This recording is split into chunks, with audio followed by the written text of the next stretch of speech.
présent. L'initiative de l'OMS qui date depuis combien d'années maintenant de remettre trimestriellement il y aurait 10 ans. 10 ans. Ouais, peut-être. Je crois que ce choix qui est fait sur le deuxième trimestre met en avant un sport collectif, qui est le Stade Montluçonnet basket, avec, comme tu l'as souligné, ce club qui date des années 40. Ce qui est important, même s'il y a eu des infrastructures qui ont disparu, telle la Montluçonnaise, c'est que le club soit toujours là et que la discipline continue. Il y a plein de choses qui changent dans la vie, au niveau des murs, au niveau des hommes. Mais ce qui compte, c'est que tout ça continue. Donc, moi, j'espère surtout que cette saison en National 3 aura une issue heureuse. Je sais combien c'est difficile pour les présidents de clubs, pour tout un tas de raisons. L'environnement économique, la recherche de sponsors, y compris hier on était ensemble, on travaillait tard hier soir pour trouver des aménagements horaires parce que c'est compliqué.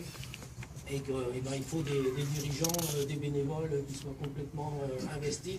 Donc à travers cette remise de prix, c'est aussi c'est l'ensemble du club, de ces bénévoles qui est mise à l'honneur aujourd'hui.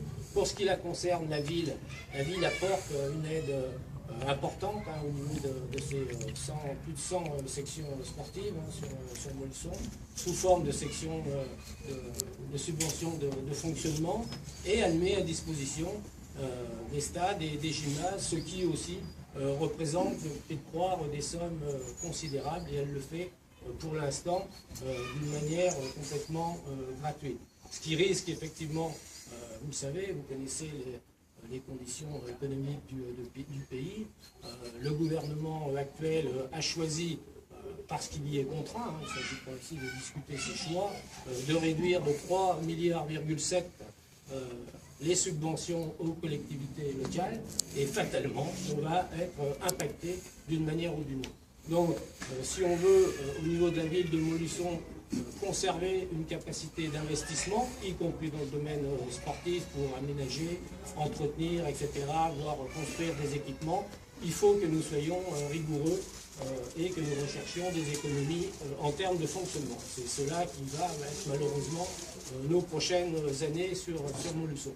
Mais cela n'empêche pas justement de bien travailler, d'être ambitieux et de savoir reconnaître les performances quand celles-ci sont positives, parce que ça aussi c'est une retombée sur l'image de notre ville.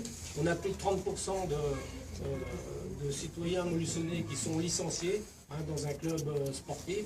Donc tout ça, ça contribue, pour faire ici le schéma traditionnel sur ce qu'est le sport, en termes de maintien en bonne santé, de lien intergénérationnel, de lutte contre les addictions. C'est vraiment du lien social, donc les sports, le sportif est une activité à privilégier, et puis ça repose sur un tissu humain considérable, donc qui est à privilégier. Voilà, donc merci à tous ceux qui sont impliqués, et puis bonne saison au Stade Montluçon Basket pour toutes ces équipes, une bonne formation, une bonne réussite pour son année sportive. Merci.